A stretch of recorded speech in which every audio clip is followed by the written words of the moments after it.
Hey everyone. आज हम देखने जा रहे हैं कि कैसे हम लोग AKTO का resume and exam form fill कर सकते हैं। तो सबसे पहले आप अपने लैपटॉप और या अपने फ़ोन में ब्राउज़र ओपन कर लीजिए और उसके सबसे ऊपर एड्रेस बार में टाइप कर लीजिए erp.aktu.ac.in और फिर एंटर कर दीजिए। तो आपके सामने AKTU ERP का लॉगिन पोर्टल आ जाएगा और सबसे ऊपर यूज़र आईडी मांगेगा, तो यूज़र आईडी में अपना यूनिवर्सिटी रोल नंबर आप एंटर कर दीजिएगा।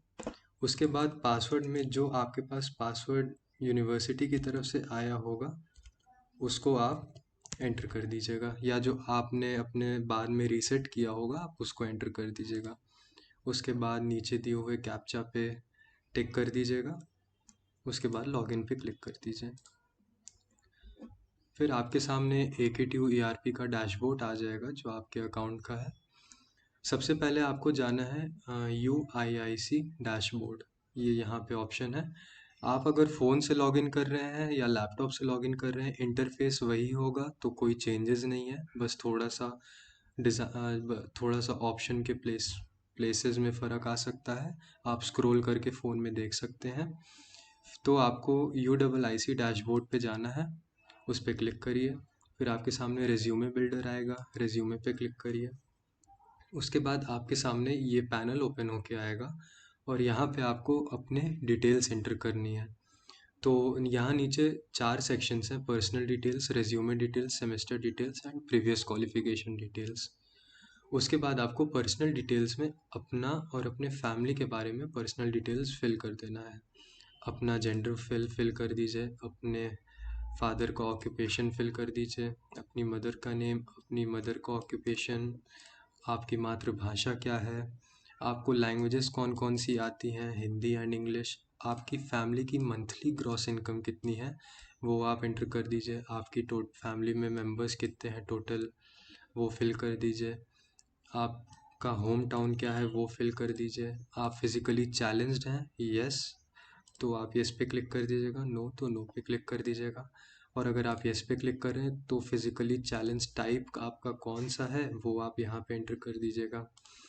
उसके बाद आप नीचे अपना एड्रेस फिल कर दीजिएगा, फिर अपना पिन कोड, अपना स्टेट सिलेक्ट कर लीजिएगा जो आपके सामने ड्रॉप डाउन ओपन होके आएगा, अपना कंट्री सिलेक्ट कर लीजिएगा और अपना डिस्ट्रिक्ट सिलेक्ट कर लीजिएगा। उसके बाद आपको अभी सबमिट पे नहीं क्लिक करना है, आप ऊपर जाइए और रिज्यूमे डिटेल्स पे फिर जाइए। यहाँ पे जब आप जाएंगे तो आपको कुछ ऑप्शंस आएंगे। इंटरेस्टेड इन प्लेसमेंट, यस और नो वो आपकी चॉइस है, आप फिल कर दीजिएगा क्लिक करके। इंटरेस्टेड इन हायर स्टडीज़, अगर आप आगे की पोस्ट ग्रेजुएशन या और हायर स्टडीज़ करना चाहते हैं तो आप यस और नो पे क्लिक कर सकते हैं। आपकी ड्रीम कंपनी कौन कौन सी वो आप यहाँ पे फिल कर दीजिएगा, और आपकी जो स्किल्स हैं आप वो यहाँ पे फिल कर दीजिएगा। आपकी स्किल्स क्या क्या हैं, आपको प्रोग्रामिंग आती है वो फिल कर दीजिए, या कोई भी स्किल्स आपके पास अगर कोई इंटरनेशनल सर्टिफिकेशन है किसी चीज़ से रिलेटेड तो आप वो यहाँ एंटर कर सकते हैं, और अगर आप किसी कंपनी में ऑलरेडी प्लेस्ड हैं तो आप वो यहाँ एंटर कर सकते हैं। उसके बाद आपको सेमेस्टर डिटेल्स में जाना है। सेमेस्टर डिटेल्स में जो ये ऑप्शंस आएंगे, आपको यहाँ पे आपने कितने सेमेस्टर्स ऑलरेडी क्रॉस कर लिए हैं वो आपको यहाँ पे एंटर करना है। तो जैसे अभी मैंने सिर्फ एक सेमेस्टर क्रॉस किया हुआ है तो आप यहाँ पे 1 कर दीजिएगा। उसके बाद आपके फर्स्ट सेमेस्टर में आ, और आप मतलब आपका जो प्रीवियस सेमेस्टर था आपको वो यहाँ पे फिल करना है। तो यहाँ पे अभी मैंने फर्स्ट सेमेस्टर क्रॉस किया है तो मैंने वो यहाँ फिल कर दिया। उसके बाद आपके कितने परसेंटेज बने थे आपके फर्स्ट सेमेस्टर में वो आपको फिल कर देना है। आपके बैकलॉग्स कितने आए हैं आपके प्रीवियस सेमेस्टर में वो आपको फिल कर देना है, और आपने कितने बैकलॉग्स क्लियर कर दिए हैं प्रीवियस सेमेस्टर में। आपके प्रीवियस सेमेस्टर में कितने बैकलॉग्स आए हैं वो आपको यहाँ फिल करना है, और आप प्रीवियस सेमेस्टर में कितने बैकलॉग्स क्लियर कर चुके हैं वो आपको यहाँ फिल करना है। और फिर जब आप कर देंगे ये सब तो यहाँ याद से ऐड बटन पे क्लिक कर दीजिएगा जो ये रेड कलर से है, तो आपका प्रीवियस सेमेस्टर डिटेल्स ऐड हो जाएगा यहाँ पे। उसके बाद आप प्रीवियस क्वालिफिकेशन डिटेल्स में ऊपर जाइएगा। उसके बाद आपको यहाँ पे आपकी प्रीवियस क्वालिफ़िकेशंस को फिल करना है। तो यहाँ जो एग्ज़ामिनेशन लिखा हुआ है, यहाँ पे आप क्लिक करिएगा और हमारी प्रीवियस क्वालिफ़िकेशन अभी सिर्फ 10th और 12th है, क्लास 10th और क्लास 12th। तो सबसे पहले नीचे सबसे स्क्रॉल करके जाइएगा, यहाँ पे 10th लिखा होगा, 10th पे क्लिक करिएगा। अपने स्कूल का या अपने इंस्टीट्यूशन का नेम यहाँ टाइप कर दीजिएगा, YMCA। आपका क्वालिफाइंग स्टेट क्या था वो यहाँ फिल कर दीजिएगा, उत्तर प्रदेश। ये मैं अपने डिटेल्स फिल कर रहा हूँ। आप अपने हिसाब से अपना डिटेल्स फिल कर सकते हैं जो आपका था। आप कौन से बोर्ड से थे ये भी आप यहाँ कर सकते हैं। ये सेंट्रल, मैं CBSE से हूँ तो CBSE भर दे रहा हूँ। आपका क्लास 10th का पासिंग ईयर क्या था, तो आपका क्लास 10th का पासिंग ईयर जो भी रहा हो, जैसे 2018, 2017 या 2016, आपको वो यहाँ पे एंटर कर देना है। ठीक है, आप वो यहाँ एंटर कर दीजिएगा। तो यहाँ पे गैप ईयर जो लिखा हुआ है, gap year for the selected qualification, तो जैसे जब आपने क्लास 10th क्रॉस किया तो उसके बाद क्लास 10th और प्रिसीडिंग इंटरमीडिएट का जो आपकी क्लासेस हैं, अगर उन दोनों क्लासेस के बीच में कोई गैप ईयर हो अगर आपका, तो वो यहाँ पे आप फिल कर सकते हैं। तो जनरली क्लास 10th के बाद लोग ज़्यादातर नहीं गैप ईयर लेते हैं, तो क्लास 10th के बाद सीधे क्लास 12th आता है, क्लास 11th और फिर क्लास 12th आता है। तो आप यहाँ पे 2018 और यहाँ पे 0 सिलेक्ट कर सकते हैं। इन केस अगर आपने क्लास 10th के बाद कोई गैप लिया था 1 साल का, 2 साल का, तो आप वो यहाँ पे सिलेक्ट कर सकते हैं 1 या 2 या 3 जो भी आपने लिया हो।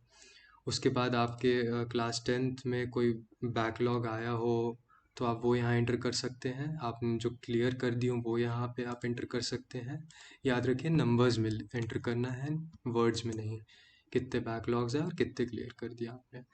उसके बाद आपने क्लास 10th में कितने परसेंटेज यहाँ पे स्कोर किए थे वो यहाँ पे एंटर कर दीजिएगा। जैसे मैंने 76.4% किया था, मैंने वो एंटर कर दिया। नंबर ऑफ़ बैकलॉग्स मेरे 0 थे, क्लियर्ड बैकलॉग्स भी 0 ही रहेगा। और मेरा क्लास 10th के बाद 0 गैप ईयर था, तो मैंने अपनी ये सारी डिटेल्स फिल कर दी और फिर ऐड पे आपको क्लिक कर देना है। तो जब आप ऐड पे क्लिक कर देंगे तो आपका ये नीचे आपका शो होने लगेगा आपके क्लास 10th की क्वालिफ़िकेशन डिटेल्स। उसके बाद हम लोग को अब क्लास 12th का फिल करना है। क्लास 12th के लिए आपको फिर से एग्ज़ामिनेशन फॉर्म पे जाना, एग्ज़ामिनेशन वाले इस फॉर्म एरिया पे जाना है और सबसे नीचे स्क्रॉल डाउन करिएगा, 10+2 आपके सामने आएगा। 10+2 पे क्लिक करिएगा, सबसे बॉटम पे अपने स्कूल, अपने इंस्टीट्यूशन का नाम एंटर कर दीजिएगा। आपका क्वालिफाइंग स्टेट क्या था वो एंटर कर दीजिएगा, मेरा उत्तर प्रदेश ही है। आपका 12th का बोर्ड कौन सा था, जैसे मेरा CBSE था, मैंने CBSE फिल किया। मेरा पासिंग ईयर कौन सा था, मेरा 2020 था, तो मैंने ईयर ऑफ पासिंग 2020 कर दिया।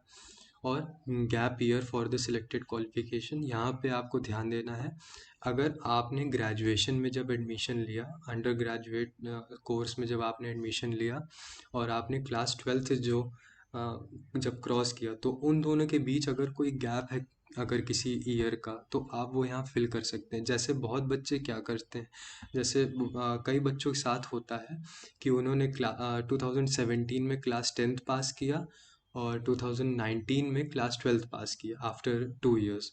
उसके बाद उन्होंने 2020 में एडमिशन लिया कॉलेज में, तो 2019 में उन्होंने क्रॉस किया क्लास 12th और 2020 में उन्होंने एडमिशन लिया, तो क्लियरली विजिबल है कि उन्होंने 1 साल का गैप ईयर लिया था। तो वो यहाँ आपको फिल कर देना है 1। अगर आपने ऐसा है तो 2017 में 10th पास किया है और 2019 में 12th पास किया है और उसके बाद आपने 2020 में एडमिशन लिया है कॉलेज में, तो मतलब आपका 1 ईयर का गैप है, और तो यहाँ आप 1 ईयर लिख सकते हैं। अगर आपने 2016 में क्लास 12th पास किया है, क्लास 10th सॉरी, अगर आपने 2016 में क्लास 10th पास किया है और 2018 में आपने क्लास 12th पास किया है और फिर आपने 2020 में कॉलेज में एडमिशन लिया है, तो मतलब आपका 2 साल का गैप ईयर है, तो आपको यहाँ पे 2 फिल कर देना है। ऐसे ही अगर आपने 2015 में 10th पास किया, 2017 में 12th पास किया और 2020 में कॉलेज में एडमिशन लिया, तो आपको 3 फिल करना है। आई होप मैं क्लियर आपको एक्सप्लेन कर पा रहा हूँ। आपने क्लास 12th के बाद और कॉलेज में एडमिशन लेने से पहले जितने ईयर का गैप लिया हो वो आपको गैप ईयर में फिल कर देना है। आप जैसे अ, आपका जितना गैप हो, मेरा ज़ीरो था इस वजह से मैंने ज़ीरो किया क्योंकि मैंने 2018 में ही क्लास 10th पास किया और क्लास 2020 में क्लास 12th पास किया और 2020 में ही मैंने कॉलेज में एडमिशन ले लिया। तो मेरा कोई गैप ईयर किसी भी क्वालिफिकेशन में नहीं है, तो मैं ज़ीरो ही फिल करूँगा और फिर ऐड कर दूंगा। क्लास 10th वाले में अगर मैंने क्लियरली एक्सप्लेन नहीं कर पाया हूँ तो मैं आपको फिर से बता दे रहा हूँ। क्लास 10th के बाद और क्लास 11th के पहले अगर आपने कोई गैप लिया हो, जैसे कई कभी कदार किसी मतलब किसी के कैजुअलिटी की वजह से बच्चे गैप ले लेते हैं, तो क्लास 10th के बाद अगर आपने एक साल का गैप लिया हो, मीन्स अगर आपने 2017 में पास किया हो क्लास 10th और आपने 2019 में क्लास 11th में एडमिशन लिया हो, तो आपका एक साल का गैप ईयर आ रहा है क्लास 10th के बाद। तो आपको यहाँ पे 1 फिल कर देना है, ये क्लास 10th का मैं बता रहा हूँ। और ऐसे ही अगर 2 साल का हो तो 2 फिल कर देना है।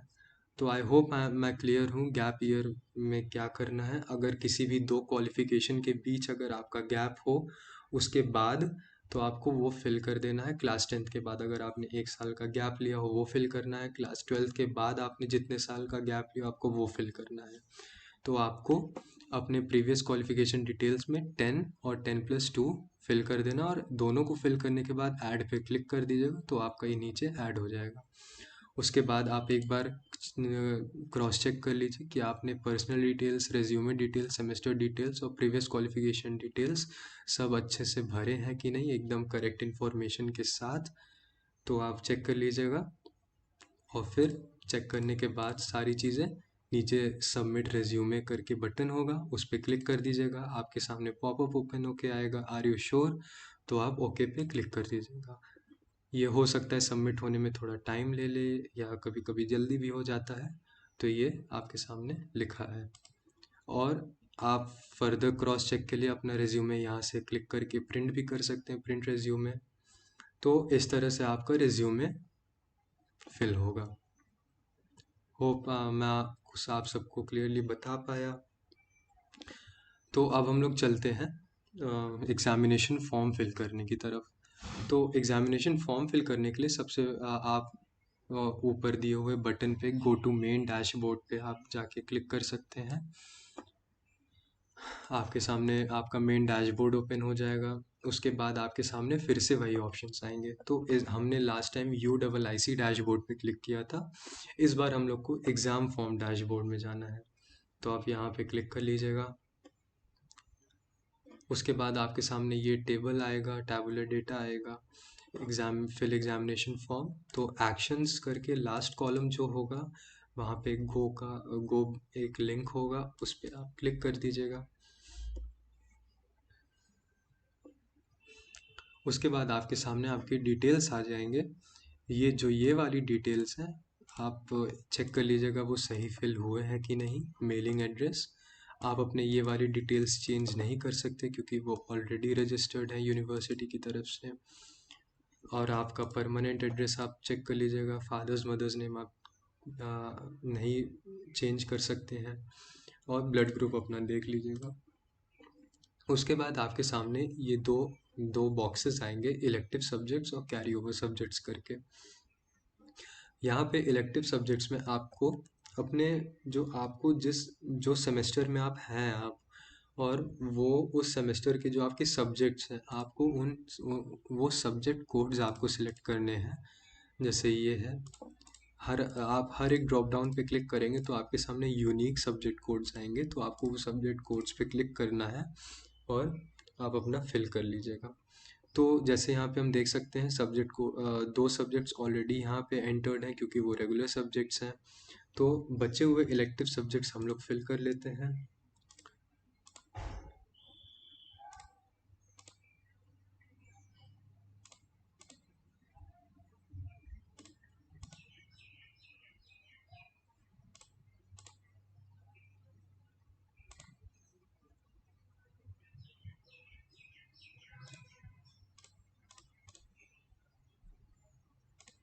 तो यहाँ पे मैंने अपने सारे सब्जेक्ट्स ऐड कर दिए हैं। उसके बाद आपको नीचे ऐड सब्जेक्ट्स पे क्लिक कर देना है, तो आपके सब्जेक्ट्स ऐड हो जाएंगे इस टैबुलर डेटा पे। थोड़ा सा वेट कर लीजिए, ऐड होने में टाइम ले लेता है। तो जैसे आप नीचे देख सकते हैं स्क्रॉल करके, यहाँ पे आपके सारे सब्जेक्ट्स 10 सब्जेक्ट्स आपके ऐड हो चुके हैं। आप एक बार क्रॉस चेक कर लीजिएगा कि गलती से आपने कोई और सब्जेक्ट कोड पे क्लिक तो नहीं कर दिया। तो आप चेक कर लीजिएगा, आप उसे यहाँ पे अगर आपने गलती से कोई फिल कर दिया है तो आप उसे करेक्ट कर सकते हैं। उसके बाद आपको कैरी ओवर सब्जेक्ट्स पे क्लिक करना है। कैरी ओवर सब्जेक्ट्स पे, कैरी ओवर सब्जेक्ट्स आपको क्या है, अगर आप फर्स्ट ईयर में हैं तो आपको कोई भी कैरी ओवर सब्जेक्ट्स में कुछ नहीं फिल करना है, क्योंकि आपका पहला ऑड सेमेस्टर और पहला इवन सेमेस्टर होता है, तो आप पहले कोई ऑड और इवन सेमेस्टर नहीं दिए हैं। इस वजह से आपको कोई carry over paper first year में नहीं देना होता है। फर्स्ट सेमेस्टर में अगर कोई आपका बैक आया है तो उसका आप भरेंगे थर्ड सेमेस्टर के एग्जामिनेशन फॉर्म में। अगर सेकेंड सेमेस्टर में कोई आया है तो आप उसका भरेंगे फोर्थ सेमेस्टर के एग्जामिनेशन फॉर्म में। तो जैसे मैं फर्स्ट ईयर में हूँ तो मुझे कोई भी कैरी ओवर सब्जेक्ट नहीं फिल करना है। अगर आप क्लिक करेंगे भी तो आपको यहाँ पे कुछ शो नहीं होगा, क्योंकि हम फर्स्ट ईयर में हैं और फर्स्ट ईयर के स्टूडेंट्स कोई भी कैरी ओवर सब्जेक्ट्स नहीं फिल करते अपने एग्जामिनेशन फॉर्म में। तो आप जब ये इलेक्टिव सब्जेक्ट्स पे क्लिक करिएगा तो बहुत ध्यान से क्लिक करिएगा और चेक कर लीजिएगा आप अपने सही सब्जेक्ट कोड्स डाल रहे हैं कि नहीं। उसके बाद जब आपका ये सब हो जाए तो नीचे स्क्रॉल करिएगा, नीचे मूक कोर्सेज करके है, ये ऑप्शनल है। अगर आपने कोई मूक कोर्स ऑप्ट किया था और आपने NPTEL पे अपना कोई ईमेल, अपना अकाउंट बनाया था, उस पे जो रजिस्टर्ड ईमेल था आप उसको यहाँ पे एंटर कर सकते हैं। अगर आपने मूक के असाइनमेंट्स किए हैं, उसका एग्ज़ाम फॉर्म भरा है, आपने उसको ऑप्ट किया है, तभी आपको यहाँ पे भरना है। अपना रजिस्टर्ड ईमेल आईडी भर दीजिएगा और आपने कौन सा कोर्स ऑप्ट किया था मूक में, आप वो इस ड्रॉप डाउन से सिलेक्ट कर लीजिएगा, क्लिक कर दीजिएगा और ऐड मूक कोर्स पे क्लिक कर दीजिएगा। मैंने कोई नहीं लिया था, इस वजह से मैं नहीं कर रहा यहाँ पे। उसके बाद आपको नीचे यहाँ पे सबमिट एग्ज़ाम फॉर्म पे क्लिक करना है। तो जब आप क्लिक करेंगे तो आपके सामने पॉपअप आएगा आर यू श्योर करके, तो यस आप श्योर हैं, क्रॉस चेक कर लीजिएगा करने से पहले ज़रूर। उसके बाद ओके पे क्लिक कर दीजिएगा। ये थोड़ा सा टाइम ले सकता है कभी कभी।